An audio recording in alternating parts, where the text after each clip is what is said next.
صاحب تاني صاحبه كمان. المهم ايه، قال لي لا ما دي غريبه. قلت له ما نتوضى في الحوض هنعمل ايه طيب. تالت واحده صاحب قال لي هو كده نضف. ماما خدت التليفون وحطيته. هو مشي يا دوب 10 متر. قال لي بقول لك ايه، قلت له ايه، بطني.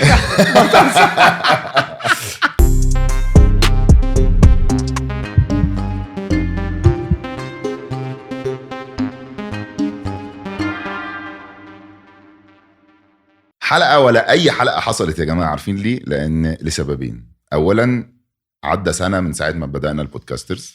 مبروك، ألف مبروك تخويا حبيبي. ما كنتش متخيل إنك هتكمل سنة بس. تمام. فده الانيفرسري بتاعنا أو السنوية بتاعتنا. بس الحاجة الألذ إن إحنا بنحتفل بيها مع كوتش الكوتشات سعد سمير. منورنا حبيبي. إيه الأخبار؟ نورك والله العظيم بص الاستوديو هيفرقع. والله النور واضح. لا والله مبسوط ان انا معاكم النهارده، ويا رب تبقى حلقه جميله كده وخفيفه ولذيذه على قلوب الناس. هتبقى بوجودك، هتبقى أنا متأكد. حبيبي. بس قبل ما نبتدي حلقتنا، عندنا مفاجآت كتيرة قوي للي بيتفرجوا علينا واللي بيحبوا البودكاسترز، بما انه هو السنوية بتاعتنا النهاردة. اسمها سنوية بتهيألي يعني سنوية وفاة. انا عارف ليه؟ سنوية بابي. عندنا جيف اويز كتيرة قوي. عندنا بوب شرموفرز، عندنا حلمي ايه بس ايه بوب شرموز. طب قول بوب شرموز طيب. ايه الاول؟ معلش كنتش لا براحتك في السريع. طيب دلوقتي اللي هنعمله كالآتي يا جماعة. مثلا لما اقول لكم ان في هديه من بوب شرموفرز، هتخشوا على الحلقه بتاعته وتكتبوا في الكومنتس هاشتاج البودكاسترز، واحنا بعد كده هنختار حد كسبان. الكسبان ده هيكسب 2 تيكتس لحفلته اللي جايه، لحفله من حفلاته اللي جايه بتاعت شرموفرز. نفس الكلام مع ديسكو مصر، هتخشوا على الحلقه بتاعتهم وتكسبوا 2 تيكتس لحفله من حفلات ديسكو مصر، الحفلات اللي جايه. برافو. وفي برضه نفس القصه مع حلمي، محمد حلمي، الحلقه الستاند اب اللي هيحصل الجاي في كوميدي بانكر او كوميدي مونسترز، برضه هيبقى هيطلع لنا 2 تيكتس للناس اللي هتكسب. وفي مع علاء الشيخ برضه هيبقى في جايزه من اول حاجه هيطلعها جديده برضه في الحفلات اللي هو بيعملها. بس كده كده. والامام ايه والحاجات دي. انوبس برضه معانا احمد ماجد من انوبس، هيعمل لسه بيعمل كده حاجه كده جديده، واول ما يقررها بس هتبقى واحده من الجوائز، بس استنوها. المهم لو في اي هدايا تانية هنقول لكم على السوشيال ميديا. بس دلوقتي نبتدي بقى ايه مع كوتش الكوتشات. طبعا انت عارف وعندك فكره ان احنا ملناش في الكوره طبعا، فهي دي مفاجاه حلقتنا النهارده. مع ان شكلكم لعيبه يعني. لا على فكره كنت بلعب كوره جامد زمان، بس ماليش في الكوره برضه. بس كنت احب العب كوره. كنت بتلعب بس ماليش في الكوره. احب العب بس ما احبش اتفرج. كنت احب قوي اقعد العب في المدرسه وبتاع، بس عمري ما دخلت يعني. كوره خسرتك والبرنامج كسبك. الكوره خسرتك فعلا. يا خساره يا خساره. كان زمانك كان زماني النهارده في الماتش. لا مش الدرجه دي، بس الحمد لله رضا. ما تبالغش. قال لك هو انا نقاش. طيب فاحنا بما اننا ملناش في الكوره، فاحنا مش هنقدر ولا نخش معاك في مواضيع كرويه في التكنيكال بتاع الكوره، ولا هنقدر نفتي في هذا الموضوع. يفضل. طبعا لو انت وانت بتتكلم دخلت في الحوار هتلاقينا بنهز راسنا وكده، بس هتلاقينا احنا بنغير الموضوع. فهي الفكره ان الناس تشوف الجانب الانساني بقى. اللي هو من انتم، غير المقالب والحاجات دي يعني. فخلينا نبتدي بقى ايه، نرجع لورا بالزمن وقول لنا بقى انت كنت عايش فين، اتولدت فين، دخلت ايه، اشتغلت ايه، الحاجات دي من ورا خالص. خالص طبعا هو يعني اول حاجه انا مبسوط ان انا معاكم النهارده فعلا، ومتابع البرنامج ومتابع الحلقات، وحلقات كلها جميله وفيها ميزه ان تحس ان انت عايش مع الناس يعني، قريب منهم، والموضوع بسيط، والقعده مع اصحابك يعني. فدي حاجه بتبقى حلوه ان الواحد لما بيجي يصور حاجه ويعمل حاجه اكنه في بيته يعني. فدي حاجه الواحد مبسوط بيها. انت في بيت فعلا. طبعا. واليانسون بس اللي كان فيه مشكله شويه، بس في الفصل هنظبط. فانا يعني سعد سمير، مولود في بنها، مدينه بنها. أوكي. في قريه اسمها جمجره الجديده. ودي الاسم بقى له تاريخ، بس طبعا مش وقته عشان ما ناخدش وقت الحلقه. أوكي. من صغري كنت يعني والدي والاسره كلها بتلعب رياضه وحابين الرياضه وحابين ان احنا نمارس الرياضه. فكان والدي هو اللي عنده يعني الحماس والدافع ان يعني العيله كلها تلعب رياضه. انا واربع اخوات، في اخين. انتوا 4 اخوات؟ احنا 4 اخوات، رجاله 4 اولاد وبنت. ما شاء الله. اه ف وانت الكبير؟ انا الكبير. انت اكبر واحد؟ انا اكبر واحد. صعب. والرياضه دي كانت كلها كوره ولا كانت حاجات تانية؟ لا مختلفه. في محمد بيلعب كوره معايا منتخب مصر الاولمبي وفي نادي طلائع الجيش، وفي احمد كان بطل مصر في العاب القوى وسباقات ال 100 متر، سباقات ال 5 كيلو وال 10 كيلو، المسافات الطويله الجري. ومصطفى كان بطل مصر في الملاكمه. انتوا كلكم ابطال يعني؟ يعني كانت دي العيله يعني كله هو رمى مصطفى في الاخر كده اللي هو بطل مصر في الملاكمه. لا لا على المشي بقى كده. هو بطل بقى له فتره، كان جات له اصابه وبطل. ف كلنا يعني ابتدينا في الرياضه، كل واحد بقى كان حابب الرياضه بتاعته اللي هو عايز يلعب فيها او الموهبه اللي هو ربنا اداها له يعني.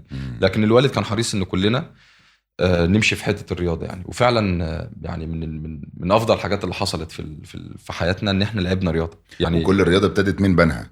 من البنها. انت بتبتدي بقى من صغرك في الشارع بتلعب، تبتدي يبان عليك ان انت مميز في حاجه، وبعدين مركز الشباب بتاع القريه، وبعدين ده المركز الشباب ده اللي كان فيه كل بقى الرياضات اللي انتوا لعبتوها؟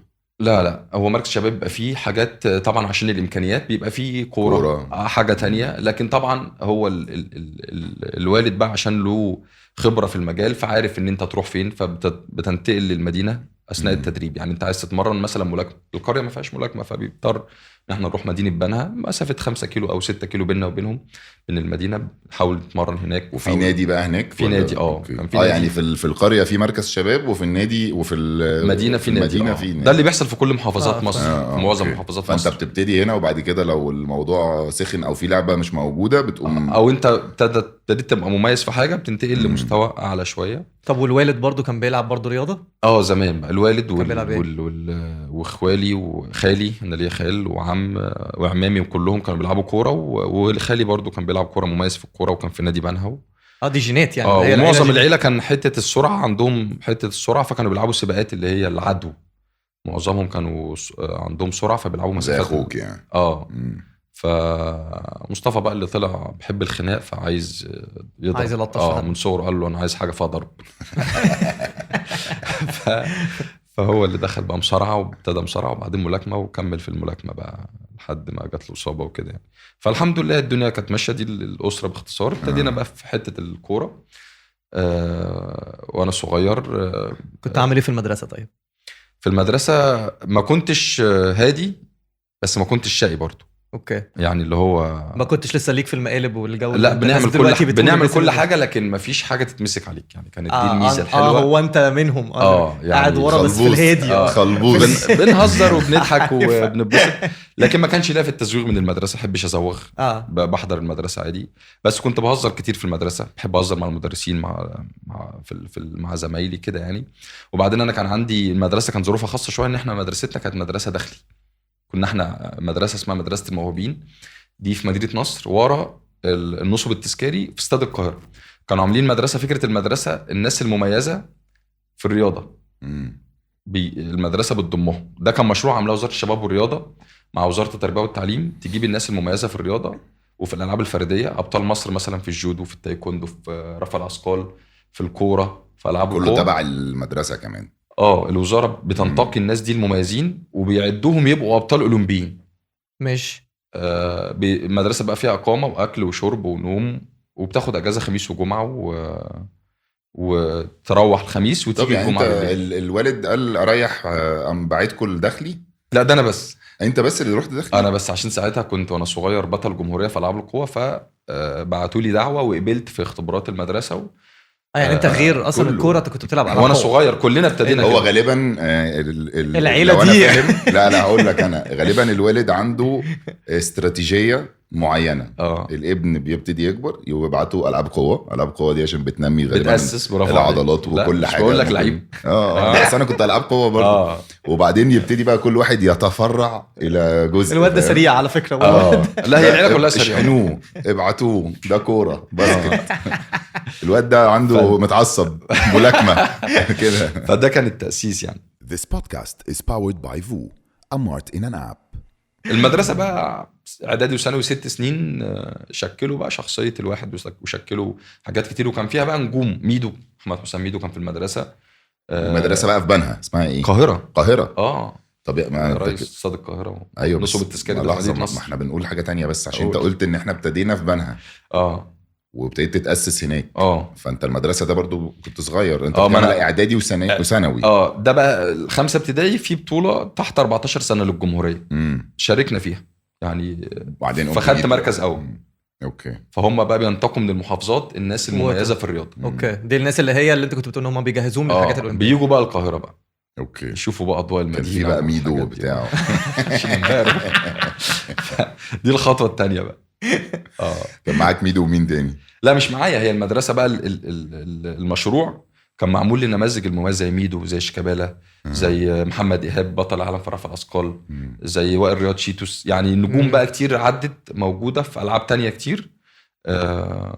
ابتدوا في المدرسه دي. المدرسه الداخلي. مشروع كان مهم جدا ومعمول في المانيا ومعمول في اسمها ايه المدرسه؟ اسمها مدرسه الموهوبين رياضيا. ايه ده؟ عارفها. ايوه رئيس. احنا انا كنت في منتخب الهند وكنت في رمح.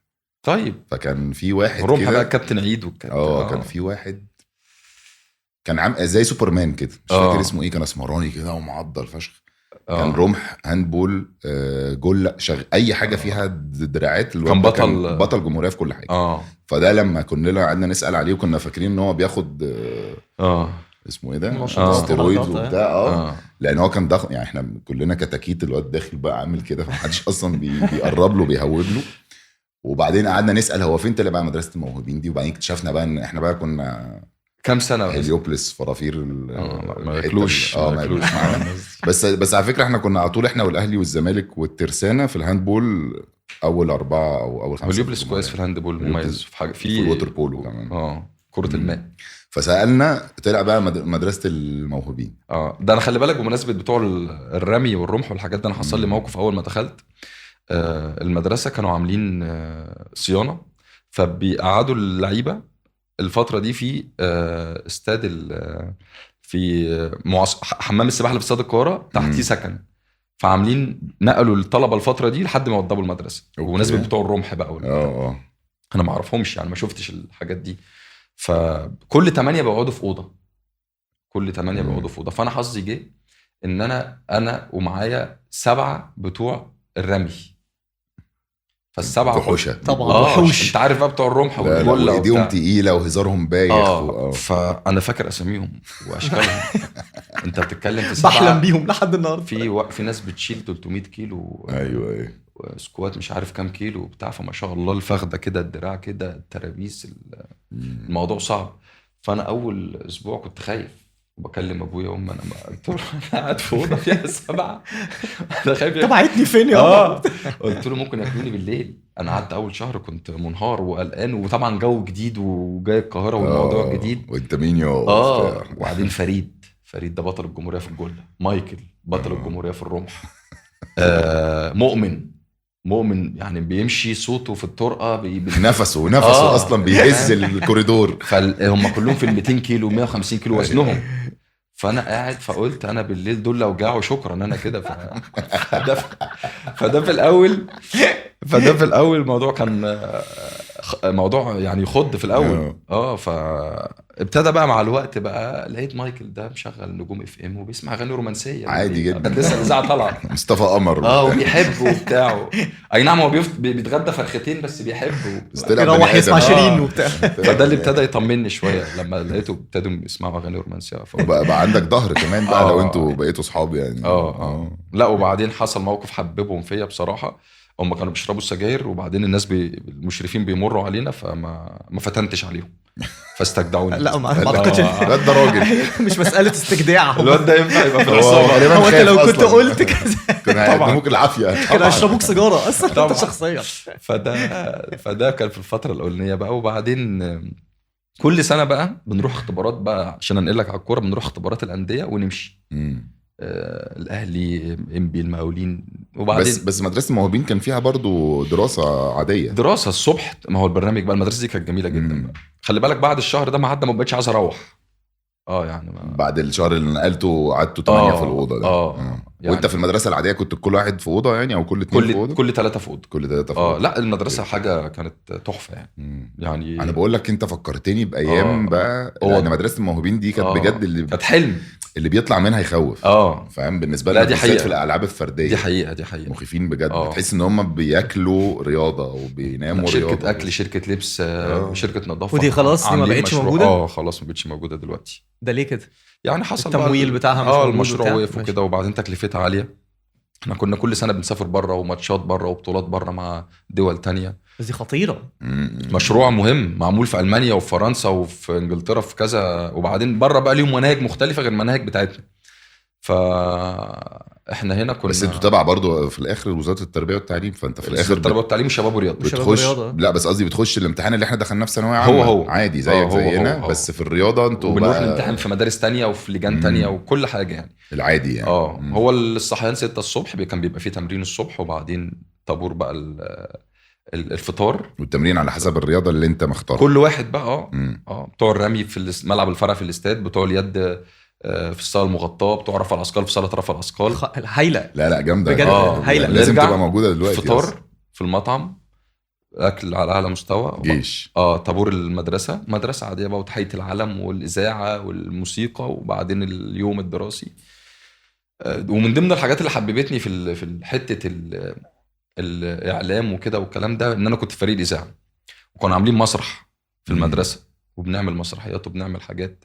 طبعا كان نصها الواحد بيبوظها من كتر الهزار، لكن كانت متعه فعلا. وبتاسس يعني الناس ساعات تتريق على الحاجات دي، يقول لك مسرح ايه او موسيقى ايه او فريق اذاعه ايه. ازاي دي بتاسس الحاجات دي فعلا بتاسس. لا طبعا. يعني انا حبيت الاذاعه من المدرسه، وان انا اقرا الاخبار. كنت انا اللي بقرا الاخبار، وان في المايك في المايك النهارده الجورنان وبتاع، واليوم اللي الجورنان ما يجيش فيه ده كارثه بالنسبه لي. نمرتي باظت. انا كنت مسؤول تحيه العلم عشان كان غالبا صوتي كده برضو. من صور مصر تلاقي المدرسه كلها سمعت وقعت. والله هالحقيقه يا عم. فكانت حاجه متعه فكره الاذاعه وكده، مع اهم الاخبار العالميه والمحليه والرياضيه والمصريه. وكنت بتدي فيها صوت كمان. والطالب سعد سمير تنوع بقى وبتاع، ونقول الاخبار وكانت جميله. الموسيقى بقى اللي ما كانش ليا فيها بقى، كان في عيال تانية كمانجا وحاج بيانو وبتاع، لكن دي كانت متعه. فهي كان فيها كل حاجه، فيها دراسه وفيها تمثيل مسرح وفيها مزيكا وبتاع. بس الرياضه كان هم مركزين ده الاساس. لان انت كل سنه لو ما حققتش التارجت بتاعك في الرياضه بتمشي من المدرسه. يعني لو انت ما خدتش بطوله الجمهوريه في الرمح اول او تاني او تالت تمشي اصلا. ويجيبوا مكانك حد عشان على طول يجيبوا مكانك اول الجمهوريه او تاني او تالت. لازم. بس لا كلام واقعي جدا. لازم. ما اصل هو ده الهدف. تحدي طول الوقت. ما لازم على طول يخليك سخنان، تاكل وتشرب وتنام وتلبس غير الدراسه كمان. وكل ده ببلاش. ولو سقطت تمشي، لو ما نجحتش في الدراسه كمان تمشي. وكان ببلاش كل ده ببلاش. طيب هي الفكره ان هو بيعد بطل رياضي يبقى لمصر، يعني اولمبي او عالمي او كده. طب سؤال، كان كل سنه ناس بتاخد بطولات افريقيا وبطولات عالم يعني. كان بيبقى فيه رعاه جوه البرنامج ده؟ لا كان كله شايل الحكومه. كان كله الحكومه بصراحه. كان مشروع مهم جدا. حكومه ده لا المشروع هايل. اول مره اسمع هايل. كان مشروع مهم جدا. وانا رايي لو في زي ما انت بتقول رعاه او حد اهتم ممكن يخلوا الموضوع بالظبط يفرق كتير. يرجعوه يعيشوه تاني. لكن هو مكلف برضه. بس وبعدين بقى ابتدت بقى فابتديت تروح للانديه التجارب والكلام ده كله. لحد بقى ما رحنا كذا نادي. قبلت في انبي الاول، وبعدين ده قبل ما تتخرج ولا وانا في المدرسه؟ وانت في المدرسه بطلع سرقه بقى. ما انا كنت اسالك هو مسموح ان انت لا مش مسموح. ما محدش كان يعرف بقى. كنت بنط بقى من فوق السور، اروح اختبر الاختبارات وارجع تاني على المدرسه. ايه ده؟ بس طب حتى لو اتقبلت، طب كنت هتروح ازاي؟ ما انا ما كانش في دماغي بقى الخطوه دي. الخطوه لان هي انا عايز اعدي السور بس. انا كنت بص تحت رجلي. انا بس انط السور وبعدين اشوف هعمل ايه.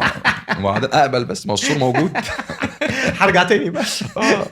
فاقبل بس. وبعدين يعني وبيحصل بقى قصص. يعني في ايام كنت اخرج ويعدوا مفاهم الواد صاحبي يحط مخده، احط حاجه ساعد نايم بتاع لحد ما ارجع وكده.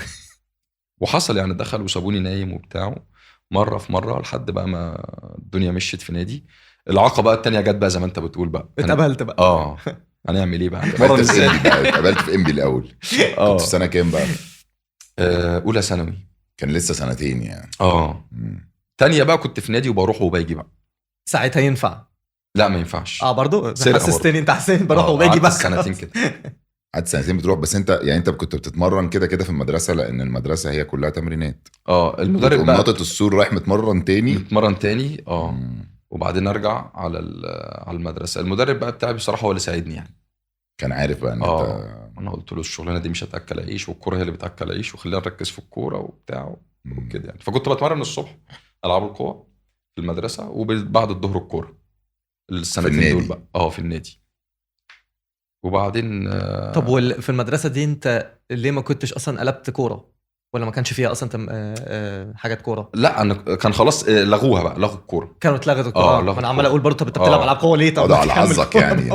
انت حسيت لا من بدري. انا دخلت المدرسه العاب قوه، او ما كانش فيها نظام كوره اصلا. لا ماشي. كان خلاص يعني بيفنشوا، وبعدين رجعوا وعملوا بعد ما انا قبلت بسنتين فريق كوره صغير بقى، اولى اعدادي. كنا احنا خلاص اولى ثانوي وهم اولى اعدادي بقى لسه، فخلاص فكانت توليد بقى. فاحنا كنا بقى بنلف، وبعدين ابتدينا تخش لهم بالشنطه وتقول لهم انا اولى اعدادي يا جماعه عادي. لا خلاص. انا كنت باخد الشنطه، انا بس كبير شويه. انا كنت باخد الشنطه واكيد رايح تمرين المدرسه، واقوم لافف من عند نادي الزهور، راكب الميكروباص رايح التمرين وراجع تاني. يعني هم الساعتين بتوع هنا. اتقفشت امتى ولا ما اتقفشتش؟ لا في الاواخر بقى يعني. قعدت سنتين ما اتقفشتش؟ لا يعني اول سنه دي عدت تمام. ثالثه ثانوي ابتدى بقى بتلعب ماتشات وبتاع. ما هو ماتش في الاسبوع كان كل يوم جمعه. فالماتش ما كانش فيه ازمه، الجمعه اجازه وما عندناش حاجه في المدرسه. فكانش فيه ازمه هي كانت تبقى مصيبه بس لو ماتش اتذاع على التلفزيون. لا صغيرين في الناشئين. الموضوع كان في الناشئين. عارف الحاجات اللي هو تنزل كده يوم كده الوزير جاي يعدي مثلا. لا وبعدين هم اهتماماتهم اكتر كانت العاب فرديه وكده. فهو مش فدي عدت بقى. وبعدين المدرب بتاعي بقى الله يرحمه كان اسمه كابتن محمد منسي، كان هو اللي مساعدني في الموضوع ده يعني. في انبي؟ لا ده رحت في انبي بقى، الموضوع ما كملش عشان السكن وشويه حاجات والمواصلات. فرحنا اتحاد الشرطه في الاول اول سنتين، وبعدين رحت على الاهلي بقى في الناشئين. وفضلت بقى في الاهلي لحد من سنتين. 14 سنه بقى لي قعدت 14 سنه في النادي الاهلي. 14 سنه خدمه في الاهلي.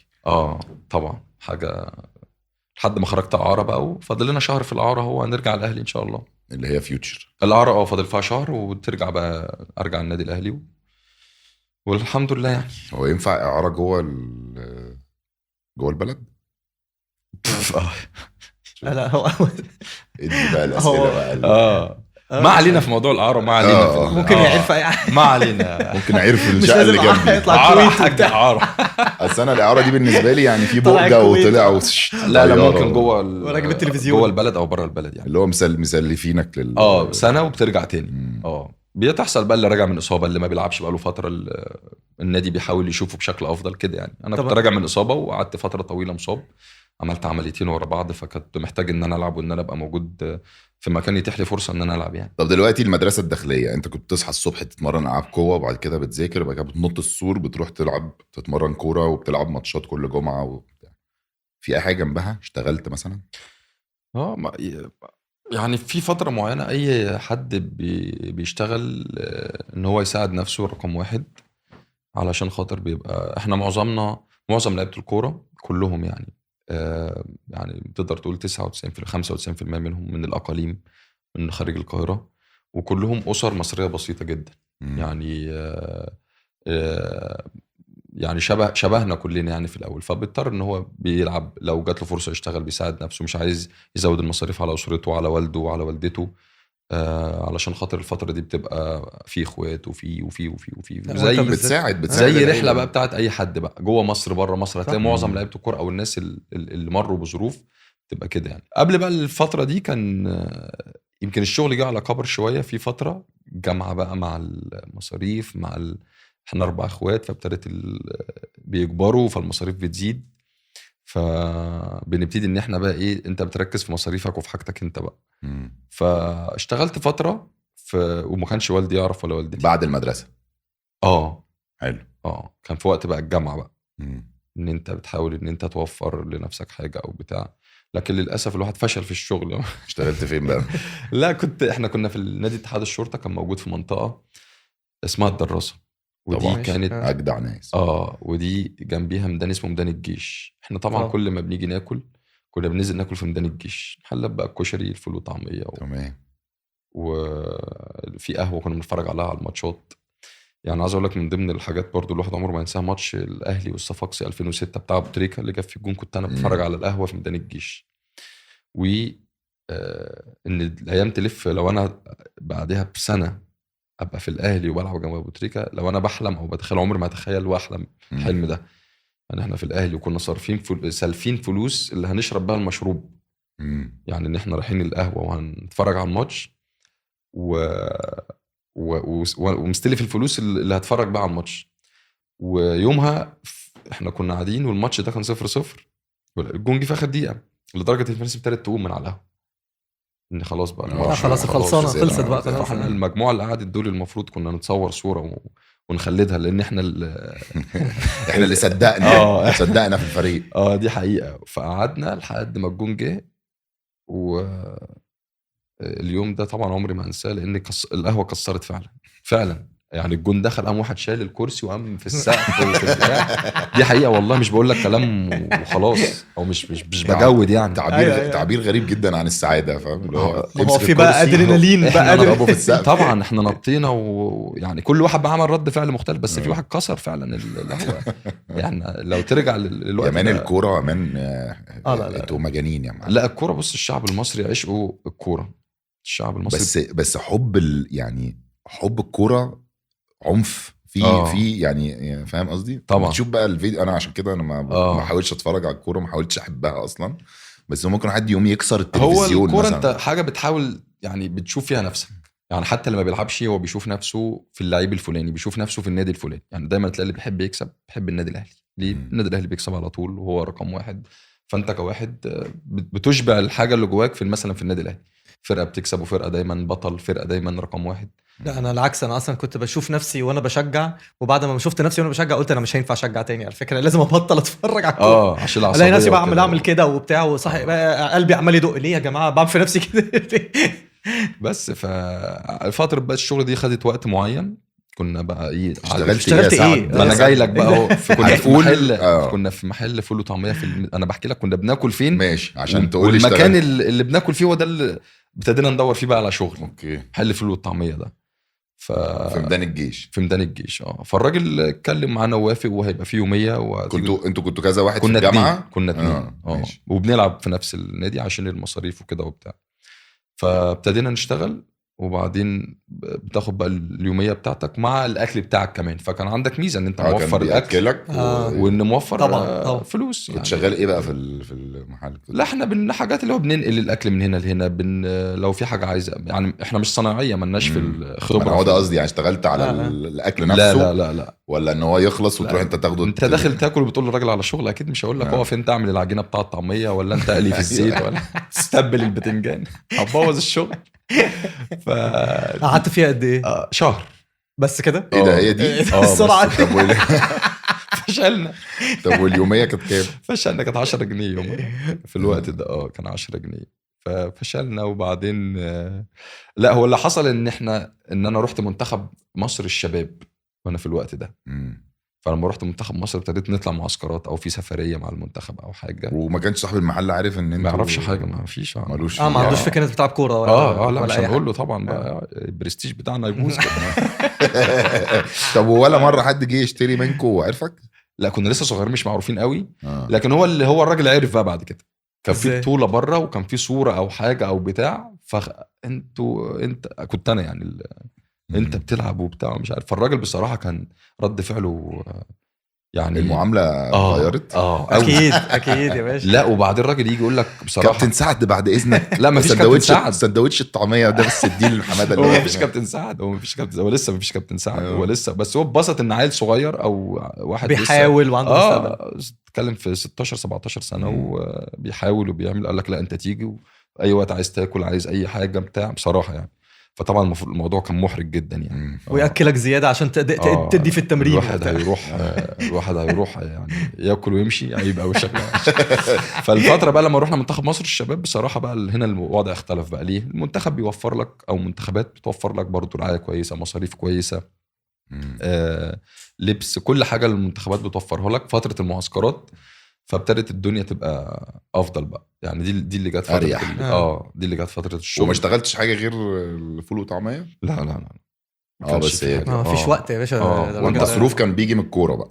المصروف بقى كان ابتدى يجي من الكوره بقى من المنتخب، وبعدين ابتدى بقى يبقى فيه بقى الاهلي عايزك، فبيبتدي يبتدي يخلص مع نادي اتحاد الشرطه، وبعدين خلاص بقى الاهلي جت فتره الاهلي بقى دخلت انت الناشئين بقى، مفيش الكلام ده. هي المشكله برضو في النادي كان موارده وظروفه ساعتها يعني لسه مش احسن حاجه. ما انا هو ده اللي كنت عايز اسالك عليه. ما كانش فيه اكل، ما كانش فيه شرب يعني. بس المصروف ده ما يكفيش انك تساعد اهلك كمان، صح؟ لا تساعد، انت بتاخد من اهلك طبعا. الفتره دي انت بتاخد من اهلك، انت بتحاول ما يبقاش فيه عبء على اهلك بقى، ما تاخدش زياده بقى. يعني بتحاول ان انت ما يبقاش فيه عبء على اهلك. بس انت قصدك لما بتقول ان ما بيبقاش فيه اكل، ما بيبقاش فيه شرب، حتى الاكل في وقت التمرين، ولا قصدك قبل وبعد وكلام من ده؟ مفيش. احنا كنا في الناشئين ساعتها ما كانش فيه اي حاجه. بس الكلام ده موجود في الاهلي والنوادي الاكبر؟ لا الاهلي الدنيا مختلفه خالص. انت اتنقلت بقى مرحله الفول والطعميه للجاتوه التورته. اوبن بوفيه بقى، تورته وجاتوه في الاهلي. في اوبن بوفيه على سكالوباني على خط الملعب. لا الاهلي من القطاع الناشئين حاجه محترمه، وكل حاجه متوفره بصراحه. وطبعا النادي الاهلي امكانيات بقى مختلفه خالص. انت بس طبعا. خش يا باشا اتمرن واشتغل وعيش وانجح بس، وسيب لنا الباقي. مالكش دعوه بالباقي بقى، بس يعني كل الظروف مهيئه ان انت تطير. طب انت دخلت الاهلي ازاي؟ من يعني في المنتخب بقى ابتديت ابقى ماشي كويس وبلعب ماتشات واساسي، فابتدى يعرفوا ان في مدافع كويس. منتخب الناشئين منتخب منتخب الشباب كان ساعتها الشباب. يعني الاهلي هو اللي قال لك احنا عايزين بعت لجنه فنيه مخصوصه اللي بيجي يبصوا على اللعيبه في من 5 مدربين جم اتفرجوا على ال3 لعيبه انا من ضمنهم، واختارونا وتم التعاقد بقى ساعتها على طول. يعني احساسك ايه بقى اول ما دخلت الملعب؟ وكان انا كان الفتره دي في اهلي وفي زمالك وكان في كذا نادي يعني. بس طبعا هو يعني الحلم بالنسبه لك ان انت تروح الاهلي. فانت كنت بتحب الاهلي انت كنت اهلاوي اصلا؟ هو اصلا فانت جات لك تمام كده. فالاهلي كان لا ما صدقتش طبعا يعني، ما صدقتش. ابوك بقى ابويا لا يومها بقى كان اتأثر ودمع وبتاع ومش عارف. لا حاجه يعني مش اكيد طبعا الاهلي يعني يعني حلم يعني. في فرح في البيت، العيله كلها فرحانه، البلد كلها فرحانه، القريه كلها فرحانه يعني. عارف حاجه مش مهما اقول لك عليها انت مش هتتخيلها. يمكن بتوع الكوره بقى الفاهمين يعني ايه الاهلي يعني. طب والشباب اللي انت كنت كل وبعدين اليوم عمري مش عارف دي اهانه ولا لا لا لا لا لا هم بقى اللي فاهمين هم لا يا باشا انا فرحان لك جدا. انا بس عندي بس انا طبعا خايف اصلا اتكلم في الحلقه دي، انا عايز ازود لك الفرحه. لان انت كل اللي هيتفرجوا علينا تقريبا اهلاويه. طبعا. بس انا عندي مشكله عقده من وانا صغير. ان انا لما اجي اتفرج على اي رياضه في العالم ما بحبش دايما اشجع الفريق اللي هو بيكسب على طول ده. اللي هو على طول مفيش حد اللي هو البعبع ده. بحب دايما اختار التاني او التالت عشان لو كسبوا مره دي هتبقى فرحه. تحس حوار فاهم قصدي؟ مش هيبقى اللي هو العادي. بس نفرح يعني نزعل الناس كتير. عقده انا عندي مشاكل نفسيه. دي حاجات لا انا بس انا على فكره انا زيك. بس الاهلي بالذات مختلف ان هو انت بتحب فيه ان هو منظومه. والله انا سمعته بس يعني فضلت بس النهايه دي. انا حاولت اوطي صوتي بس برضه ان شاء الله بتاع بيلقط. لا يعني عاده الواحد بيحب فعلا يحب ان هو يفضل ان هو يبقى مع الناس اللي هي ايه ده عنده امل مره يبقى تاني تالت بعد كده يطلع اول. بس مع الاهلي بالذات الاهلي تحسه منظومه كامله. انا هربي ابني هقول له شجع التاني والتالت ولا لا دي مفهومه طبعا، دي قصه تانية. اقول له عايزك تبقى اول يا ابني شد حيلك عشان ربنا يكرمك وتبقى زي فلان الفلاني. او ليه ما تقول له خش انت الفريق التاني وبشتغل على نفسك جامد لدرجه ان انت تخلي الفريق التاني ده الفريق الاول. انت زملكاوي يا باسل ولا ايه؟ مش زملكاوي بس انت كده بتضر ابنك. شايف ان احنا هنقفل الموضوع ده عشان المهم عشان البودكاست ما يقفلش. اصل مصر هي الاهلي يا مان.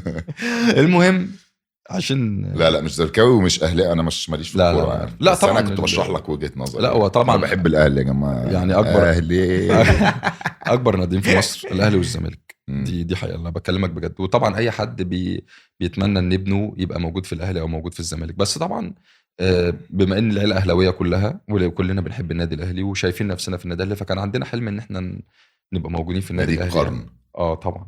طبعا شفت انا عارف ازاي لعيب.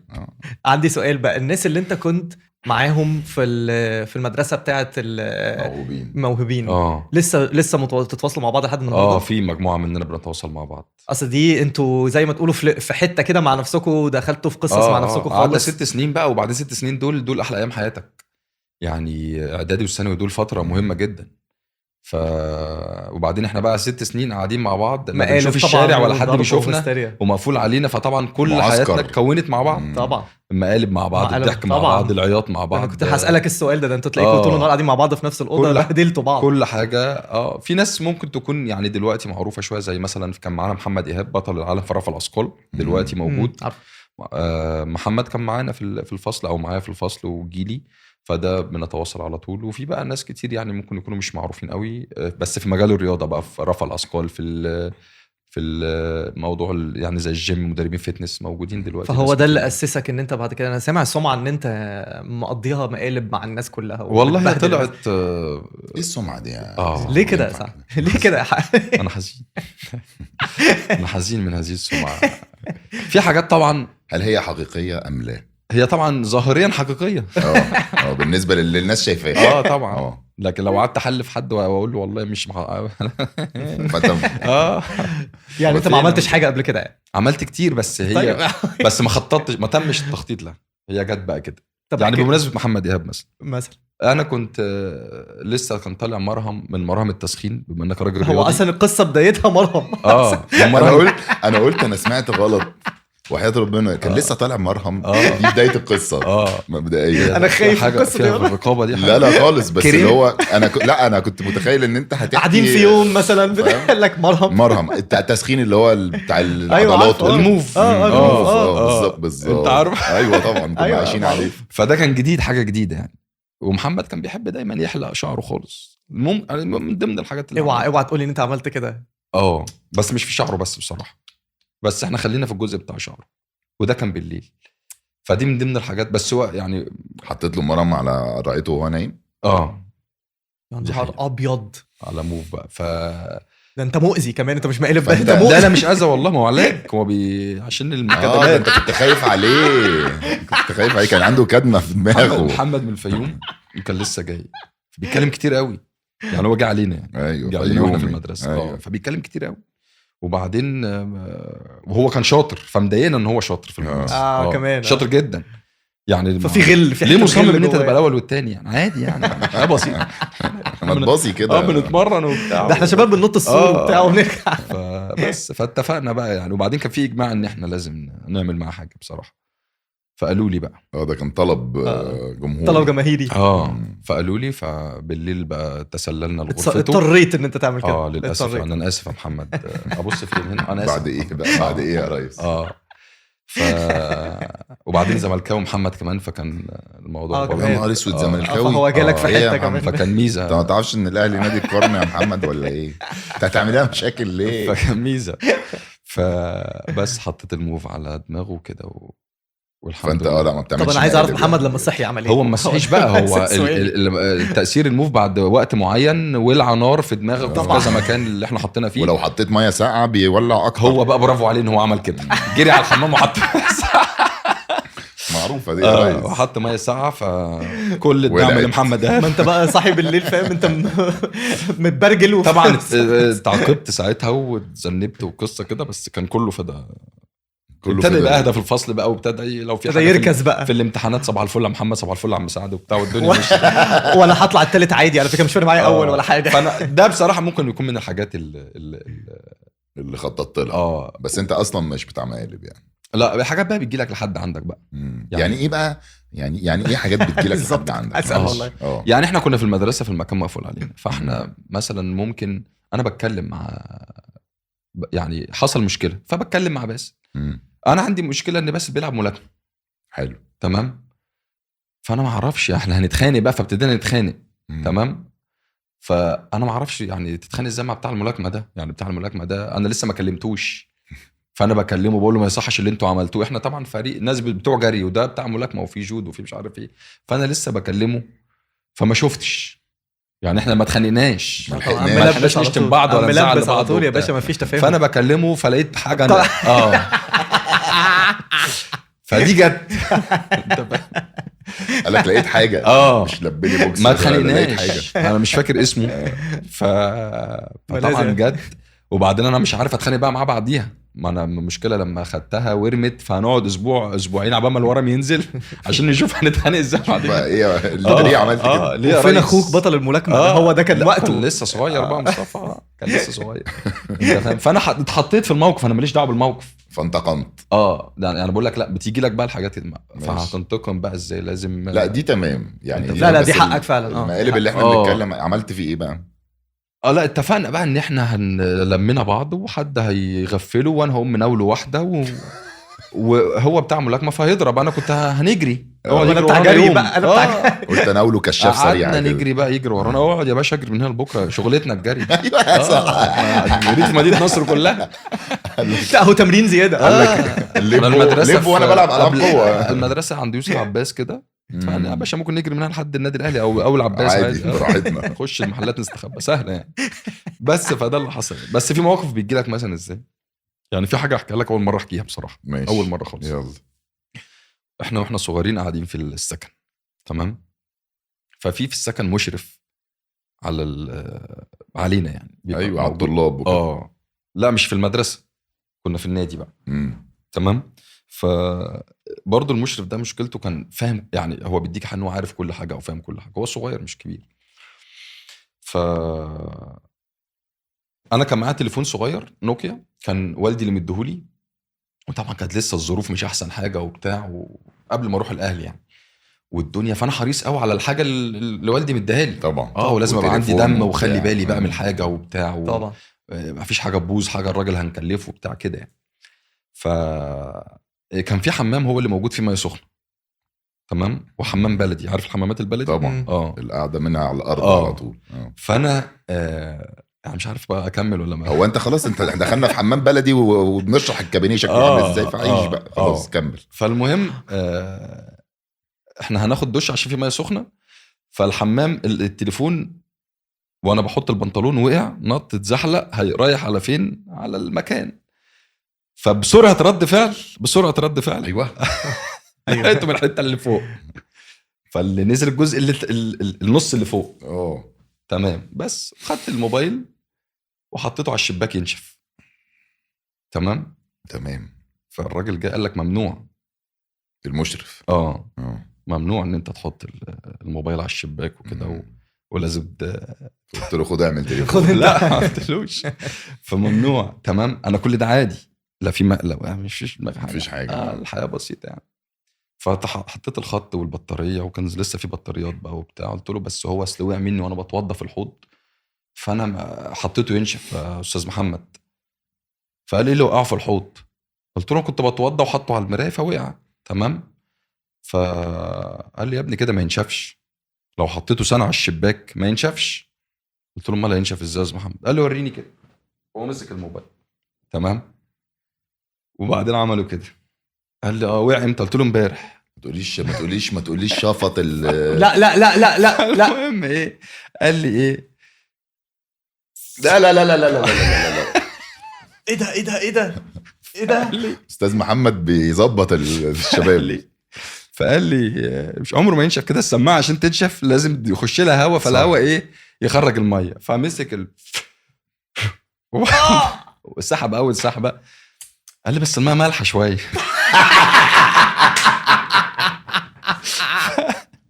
فقال لي الماء مالحه شويه، انت متاكد انه وقع في الحوض؟ قلت له يا ريس وانا جاي من المصيف. ايوه في الحوض، ما اكون وقع فيه. قال لي ماشي. سحب تاني سحبه كمان. المهم ايه؟ قال لي لا ما دي غريبه. قلت له ما نتوضى في الحوض، هنعمل ايه طيب؟ تالت واحده سحب. قال لي هو كده نضف. ماما خدت التليفون وحطيته، هو مشي يا دوب 10 متر. قال لي بقول لك ايه؟ قلت له ايه؟ بطني مش قادر الموبايل ده في ايه؟ قلت له طبعا انا في سببين انا عمري ما هقول له، استحاله طبعا يا باشا. يعني هو ممكن يكون لو بيتفرج او لو موجود ده هيشوف بقى دلوقتي، لكن خلاص بقى من ساعتها عمري ما قلت له طبعا. يا نهار ابيض. فطبعا لو انا مخطط لده، لا طبعا مش لا دي استحاله دي. فبتيجي بقى حاجات كده بقى يعني، بتيجي بقى حاجات في السكه كده بقى. يبقى انت مش بتاع مقالب، انت هو بيستغل الفرصه. اصل هو جات له فرصه وكمل. هو بيستغل الفرصه. انا مع ان كان ممكن يقول له يا ريس ده وقع في الحمام. ما هو استعجل في الشفط، فانت قلت للشفط بسرعه. بالظبط. فما قدرتش طب وفي الاهلي ايه عملت ايه؟ ما قدرت. لا في حاجات بقى بتبقى يعني بصراحه ممكن اقول لك في حاجات عملناها. يعني انا شفت حاجه على النت بتاعت موضوع البيض ده، بنجيب 3 كور بينج ووسطهم بيضه بينج بونج، ومفروض تحدي ان انا هرمي لك الكره تحطها في الباسكت بدماغك. فانت وبنتفق بقى لو جبتها ليك مكافأة كذا كذا كذا. فابتدينا ده نعمله بقى في النادي. لا بس انت غلبان يا عم، هو مش حاجه مش حاجه. فده بيجي انت بتلبس البيضه بقى. دي حاجات اصل خلي بالك انا عايز اقول لك على حاجه، بس احنا بنبقى قاعدين في المعسكرات وقت طويل جدا. لا انا متخيل تمام جدا، وما عندناش حاجه نعملها وكلها ضغط وكلها موضوع بيبقى انت، وبالذات في الاهلي انت دايما عايز تكسب وعايز تبقى رقم واحد وعايز كل حاجه. ففي الاوقات اللي ما بيننا بقى بنحاول ان احنا نفك فيها شويه يعني، من خلال بقى لو بنهزر بنضحك بتاع كده يعني. مفهوم جدا على فكره ومقدر مشاعرك. وانت ده الجزء اللي هو انت حبيبي مظلوم يعني. هو احنا بس لا اشاعات بنسلي وقت بعضنا. طب انا عندي سؤال تاني بس انا معاك، لان انا ماليش في الكوره، بس الحقيقه شفت مشهد يا عم ده انت قلت حاجات جامده جدا من ماتش الاهلي والجونه. تمام. الحقيقه كان في واحد من الجونه وقع وكان بيعامل فيها بقى، عارف انت، مصاب كده، قمت انت شايله ورميه بره الملعب. لا مش رميه ولا حاجه برضه يعني، برضه ما هو كان خايف عليه، كان خايف عليه. شفت يعني انت من هو بصراحه من اول حلقه وانت في ظهري، فما تضغطش عليه في الاخر يعني. لا اصل انا هحط خلاص يا جماعه ما رماهوش، انا هحط الحته هبدوا واحنا انتوا شوفوا عمل ايه. خلي بالك بيحاول يساعده، مش ده على الارض يا مان بيعمل اما هو باصص له لا كنا متعادلين 0-0 انا فاكر، اما هو ماسك له رجله بيعمل له استرتشات. شفت اخويه، شفت انت بقى انت كده راجل اخويه والله. عشان شفت انا ما سقطتش بيعمل له استرتشات رجله قد ايه جميل. خلص غالبا ما تفهمش في حاجه اتقالت، في حاجه اتقالت، شفت بقه بيتحرك وفجاه معلم قام ماسكه زي البيبي كده وطلع حطه بره الخط. لا بس والله هو اللي قال لي، هو اللي قال لك لو سمحت شيلني. شيلني شوف بقى بعد العمر ده هو اللي قال لي والله حطني بره عشان مش قادر اقوم. قال لك شيلني وحطني بره؟ ده اسمه اسلام محارب. اسلام محارب كان معانا في قطاع الناشئين في الاهلي. اوكي. كان ناشئ معانا في الاهلي وراح الجون، فهو رجله جاله شد، عملت له الطلب ما جابتش همها، فقال لي شيلني يا سعد مش قادر. بجد؟ والله. طب ده انت مظلوم، انت بجد مظلوم والله العظيم. هو اللي قال لي واخدت كارت، خدت انذار ساعتها. ما هو هتلاقي التاني قال له شيلني، هي في الاخر ما هبدوش بقى. في الاخر ما قالوش الدنيا كلها اتفرجت علينا وتاني يوم بقى كل المواقع شيرت اللقطه وبتاع. طبعا لو قعدت احلف برضو لحد ان هو قال لي شيلني ما حدش هيصدق طبعا. لا لكن هو والله قال لي شيلني وشلته. لا ده طلع الراجل طلع مظلوم. لا في الحته دي الناس طلعت ظلماه. يا جماعه الكابتن سعد سمير مش بتاع مقالب. كابتن سعد سمير الحاجات بتيجي لحد حجره، وهو عشان هو بني ادم ظريف ودمه خفيف، فساعات مستغل الفرصه، بيستغل هذه الفرصه. انا برضو نقول لنا اللي علينا لاسعاد نفسه والاخرين. واسعاد نفسي جزء مهم. لا وسمعت كمان انك بتتكلم لغات كويس قوي. لغات انا سمعت القصه دي. دكتور شركس لسه حكي لي قصه. لا والله. ده شركس هتلاقيها كان قصده لما ضحكت على اكرم توفيق وفهمت ان انا بتكلم هندي. ايوه بالظبط. انا فهمت ان انت مش فاهم، ما ضحكتش عليه هو، بس انت بتضحك على كل الجداد اللي بيجوا النادي. دي حقيقه. هو انا خدت الموضوع ده بركات. انا خدت الموضوع ده بركات. هو بركات كان اي حد بيجي جديد او طالع من الناشئين بيرصوا له رصه كده، يعني يخش اوضه اللبس لازم تفهم ان الاوضه دي ملهاش الا كبير واحد، هو الكوته. كل هنا دول خش وقش، انا هنا المسيطر وانا هنا الكينج وانا وانا وانا وانا وانا, وأنا. فانت بتخش تتخض وتنبهر. انا تحت امرك يا ريس، انا معاك يا سيدي المعلم، فاهم؟ فبتبتدي تمشي بقى. انا بقى كنت اخش لهم من الناحيه الثانيه بقى، يعني احنا بنتكلم لغات. انا خريج الجامعه الامريكيه، فاهم؟ فهمت العيب مره ان انا خريج الجامعه الامريكيه وبروح وباجي، وبعدين قسم هندي. اكتشف في الاخر، قلت له يا ابني ما هو الجامعه دي مش فيها امن وفيها جاردن وفيها حاجات، انا كنت ماسك الامن. تبت يعني ومن ضمن الحاجات كنت مفهم اكرم ان انا مرتبط وعايش قصه حب جامده. كان هو بيتفرج على مسلسلات على طول، فعرفت ممثله بيحبها معينه، فقلت له بس عشان ما تتكلمش كتير عشان احنا مخطوبين. بجد حلو. عجبتني.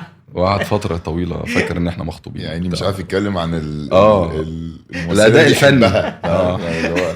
مش عارف يتفرج عليها اصلا. حتى الاحلام اخدها منه. لو كان كل ما يجي يسالني بقى طب بتتقابلوا ازاي، طب التصوير، طب وانت والتمرين، طب الوقت، طب الحياه تبقى عامله كده بعد كده ازاي. لا ده انت عايشته بجد. قلت له الحب بيصنع المعجزات اكرم. فقعدنا فتره كده نفهمه كده، وبعدين لحد بقى ما اكتشف الحقيقه بقى. بعدها بفتره يعني. بقول لك ايه، بما انك انت اهلاوي صميم منذ الصغر، الحمد لله. احساسك كان ايه بقى اول ما دخلت الملعب واول مره بقى تشوف فيها مثلا ابو تريكه والاساطير في النادي الاهلي؟ يعني الواحد كان محظوظ بعد ما كنت بتتفرج عليهم فجاه بقيت بتلعب معاهم. الواحد كان محظوظ ان هو لحق الناس دي، تريكه وبركات بقى ومتعب وحسام غالي وشوقي وعاشور سيد معوض. هو الجيل ده كان جيل او احمد جيلين حسن كمان وبلال، يعني كان ناس يخضوا حمله يعني. فانا قعدت فتره طويله مش عارف استوعب، يعني بنروح وبنتمرن وموجودين واوضه اللبس وشايفينهم حوالينا وكل حاجه، بس انا قعدت يعني حوالي شهر عندي مشكله مع ابو تريكه بالذات، يعني مش مصدق فاهم. يعني ابتديت مش عارف تتكلم معاه ازاي فاهم. يعني ابتديت مع الناس كلها الواحد يفك وكده ويتكلم.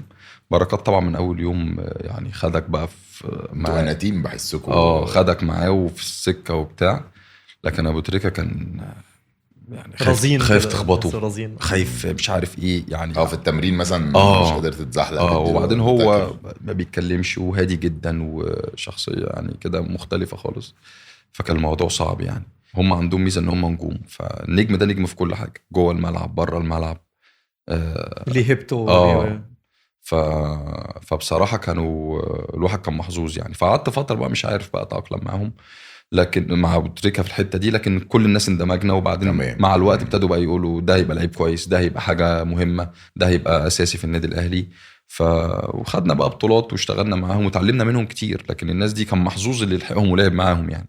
كل بقى شخصيه تاخد منها كتير يعني. اتعلمت منهم كلهم. طب وانت شايف اخوك ماشي على نفس الخط ولا ماشي احسن؟ يعني الحمد لله هو ماشي بشكل كويس وماشي زي ما انت بتقول على نفس الخط، لكن اتمنى يبقى احسن يعني. اتمنى ان شاء الله يبقى احسن ويوصل لحاجات احسن. وهو برضو عاقل وشخصيته كويسه ومركز في شغله وحاطط هدف لنفسه. فان شاء الله باذن الله الفتره الجايه عنده بطوله افريقيا مع المنتخب الاولمبي في المغرب، فبتمنى له التوفيق ويا رب يكسر الدنيا ان شاء الله باذن الله. يطلع بقى كده زي اخوه يطلع. انا عندي ميزه يعني في حاجه برضو ما قلتهاش، او احنا مرتبطين ببعض كاسره يعني كعيله. لا بس هو اتحس من كلامك جدا في اول فاحنا يعني العيله بالنسبه لي يعني ممكن احنا بنبان الواحد مشهور او معروف او بتاع، لكن في كل ده وفي كل الحاجات اللي الواحد بيمر بيها وفي كل الحاجات اللي الواحد بيشوفها سواء من نجاحات او حاجات اخفاقات او حاجات سلبيه او ايجابيه، بصراحه بيكتشف ان اهم حاجه في حياه الواحد اسرته عيلته. طبعا يعني ده اللي الواحد بيكتشف. تلف وتروح مش ترجع مش تلاقي غير اهلك. فلحد النهارده انا عندي مشكله كمان ما بعرفش اتبسط لوحدي. يعني انا عمري ما اعرف اخرج او اروح او اجي او اتبسط الا لو والدتي معايا، اخواتي معايا، بعد ما اتجوزت بقى دلوقتي مراتي وبناتي معايا. فده بيبقى يعني جانب كده ايه الواحد بيبقى متاثر بيه يعني. فالواحد بيحمد ربنا ان حته ان هو عارف قيمه والده ووالدته واخواته. يعني في فرق ان انت بتحبهم، لكن النقطه ان انت عارف قيمتهم دي حاجه مش سهله في الايام اللي احنا فيها دي. وانت اكيد هتلاقيك حسيت بيهم كمان قوي وقت اصابتك وقعدت وبتاع، فاكيد ان هم اتلموا حواليك ده تلاقيهم هم شالوا بلاوي طبعا. واحنا عندنا مشكله بقى ان احنا بنتاثر بزياده كلنا بقى. يعني احنا 4 اخوات واختي الصغيره، فاللي بيحصل له حاجه احنا كلنا الموضوع بيبقى صعب، بنتاثر فبيبقى باين علينا. فدي نعمه من ربنا ان الواحد بيبقى حواليه ابوه وامه واخواته، نعمه كبيره جدا يعني. عمامي وخالي يعني الحمد لله. الواحد انا بحب جو العيله وجو الاسره، ولما بروح بقى البلد في اي وقت ببقى حريص ان انا كده ما بخرجش من البيت. يعني انا كبني ادم ما بحبش اخرج يعني تمرين وقعد في البيت. هناك بقى قاعدين طول الليل ونهار. وبعدين عندنا ميزه ان العيله كلها دمها خفيف يعني، كلهم عادتهم حلوه فكله بيقعد يستلم التاني يعني. فبتبقى ميزه مقالب بقى. تخيل في العيله دي فاهم مقالب، مستوى المقالب عامل ازاي. بتبقى ميزه في القعده في القعده كويسه. انت قلت عندك بنات. عندي فيروز وغاليه ربنا يخليهم لك. سؤال بقى تخليهم يلعبوا كرة؟ لا طبعا. ايه ده ليه كده؟ انا قلت بص انا على فكره على فكره انا رامي السؤال ده عشان انا عارف ان هو هيجاوب كده، فاسيبك بقى ايه جبته لك على الطبطاب. لا خالص الموضوع بسيط. لا هو عنده يعني هتفهم دلوقتي. اجاوب ولا افهم؟ لا اتفضل. لا افهم. لا جاوب على طول. لا علشان هم بيلعبوا العاب تانية، بس موضوع بسيط. ماشي، بس افرض واحده منهم بقت عايزه تلعب كوره.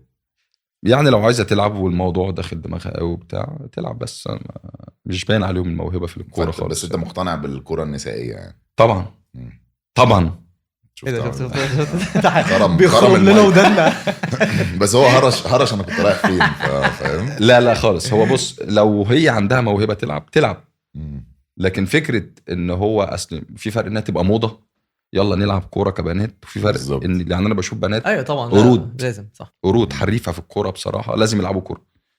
يعني في بنات في الكوره الواحد بيشوفهم بصراحه لازم يلعبوا كوره، حريفه وبيلعبوا زي الولاد وعندهم رؤيه وكل حاجه. لكن هي فكره ان هم بيلعبوا اصلا رياضه، دي حاجه جميله جدا وحاجه حلوه.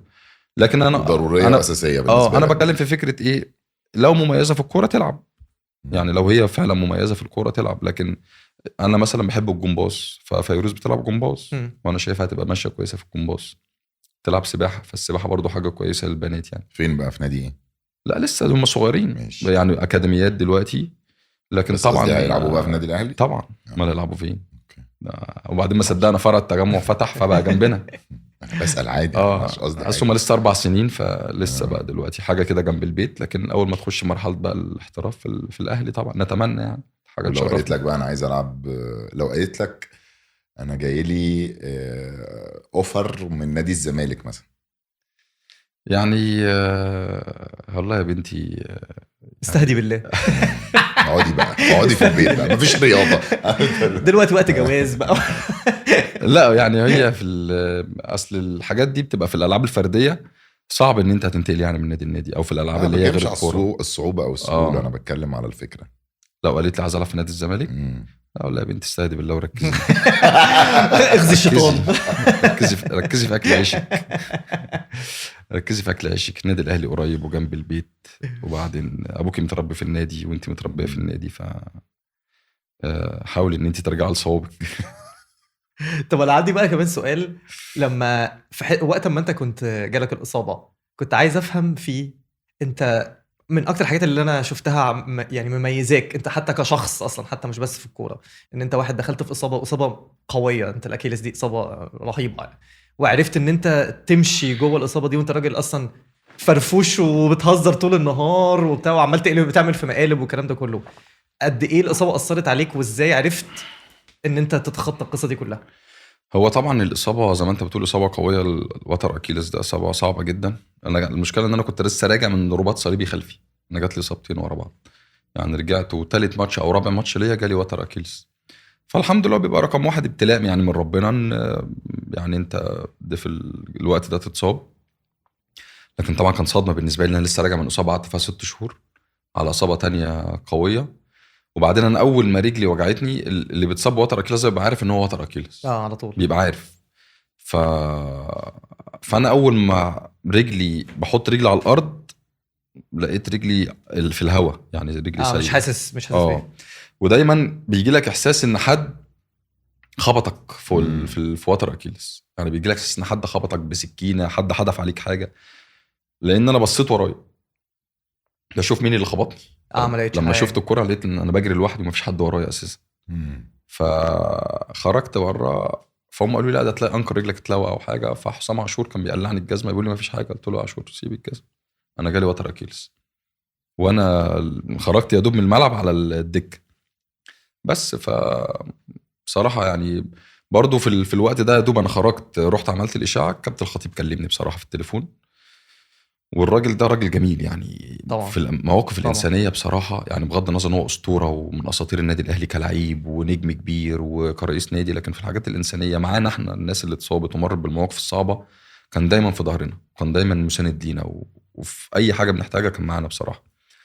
فيمكن أنا قلت الموقف ده وشكرته في كذا مكان، لكن كل ما بتيجي سيرة الإصابة عمري ما بقدر أنسى ان هو كان في ظهري وكان معايا، واللي انت عايزه النادي الأهلي ما ينساش ولاده. فقلت له يعني هنعمل عملية يا كابتن، عايز تعمل فين؟ يعني هو حتى عايز تعمل فين المكان اللي انت عايزه. فكان في جراح في ألمانيا ومتخصص في الموضوع ده وعمل لكذا حد. بعدها ب3 أيام انا كان عندي مشكلة بقى ساعتها، اني انا اتصبت 27/12/2019. عملت العملية 1/1/2020. مسافرين بره اجازات راس السنه دي بالنسبه لهم لا طبعا ما فيهاش هزار.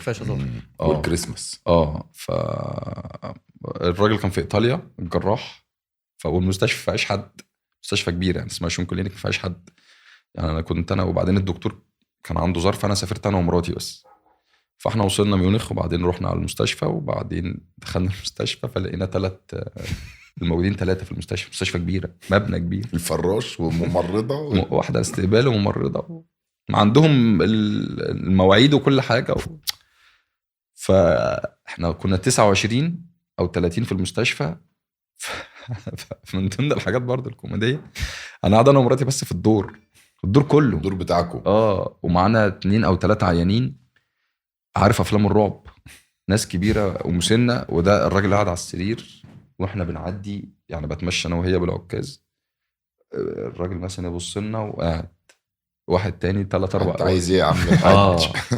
فجت ليله راس السنه بالليل ما لقيتش ولا واحد في المستشفى، ولا واحد، بمعنى ولا واحد، هو واحد قاعد تحت.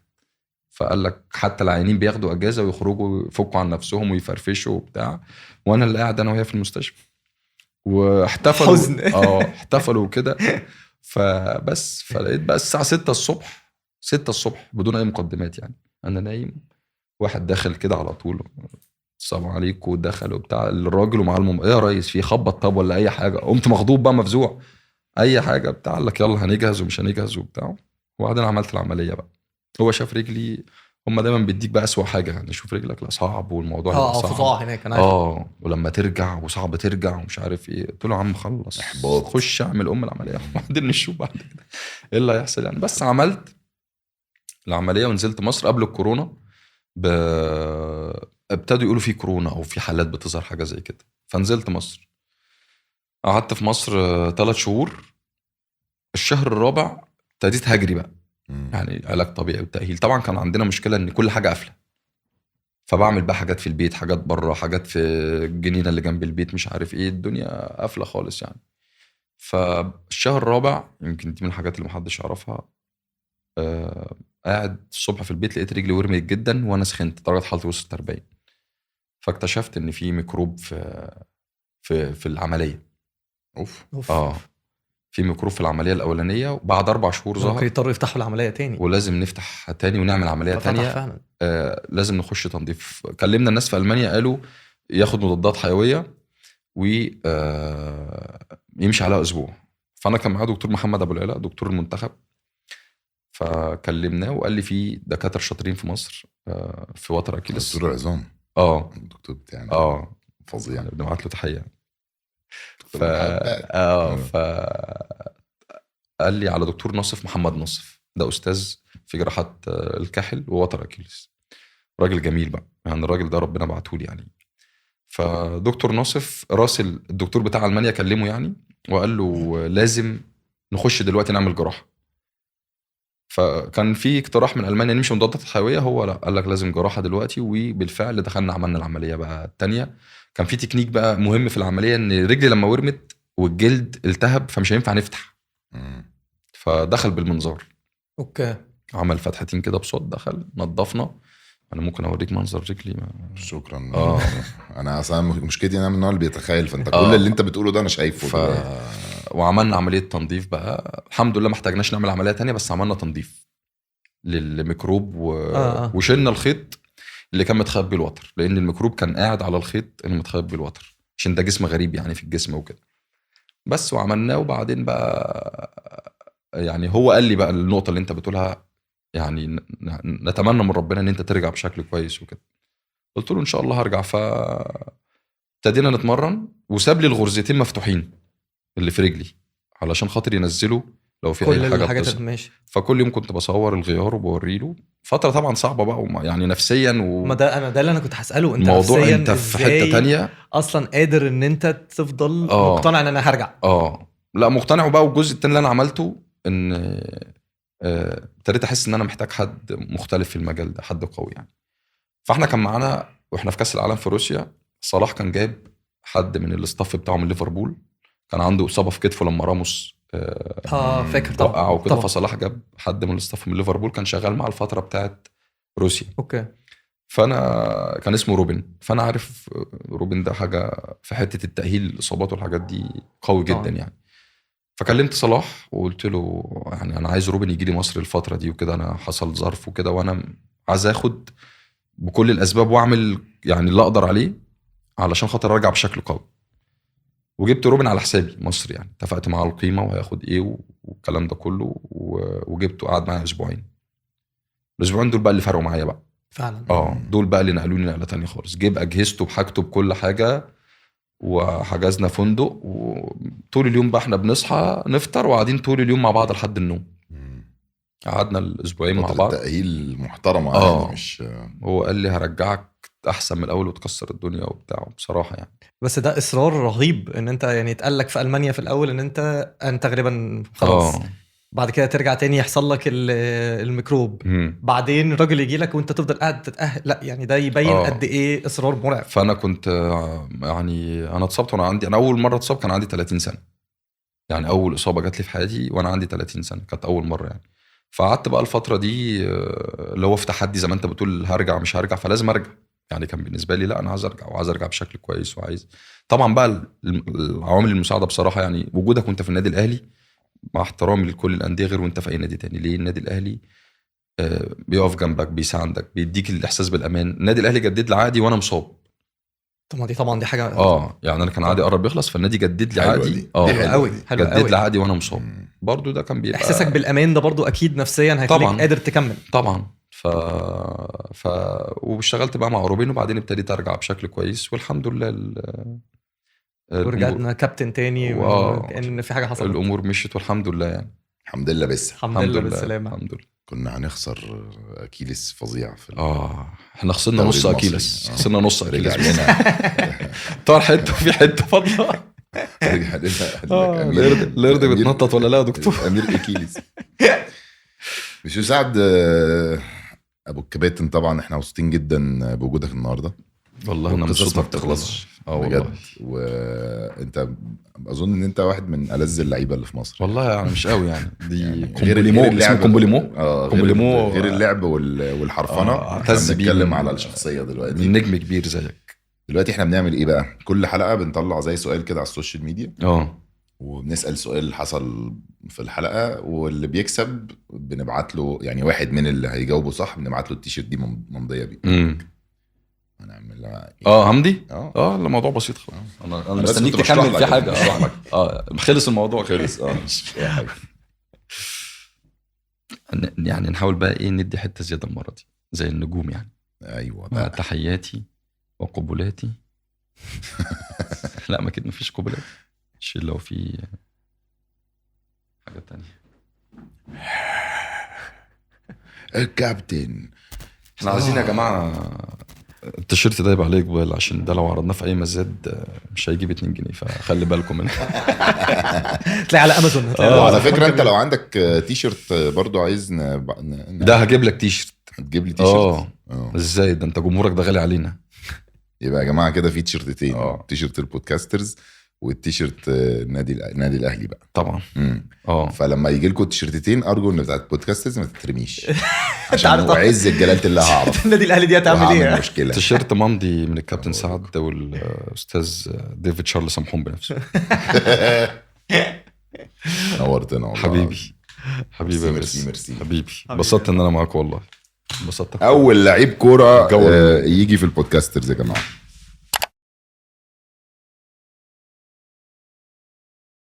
هو اللي قال لك لو سمحت شيلني؟ شوف بعد العمر ده هو اللي قال لي والله حطني بره عشان مش قادر اقوم. قال لك شيلني وحطني بره؟ ده اسمه اسلام محارب. اسلام محارب كان معانا في قطاع الناشئين في الاهلي. اوكي. كان ناشئ معانا في الاهلي وراح الجونه. المصروف بقى كان ابتدى يجي من الكوره بقى من المنتخب. وبعدين ابتدى بقى يبقى فيه بقى الاهلي عايزك، فبيبتدي يخلص مع نادي اتحاد الشرطه. وبعدين خلاص بقى الاهلي جت فتره الاهلي بقى، دخلت انت الناشئين بقى مفيش الكلام.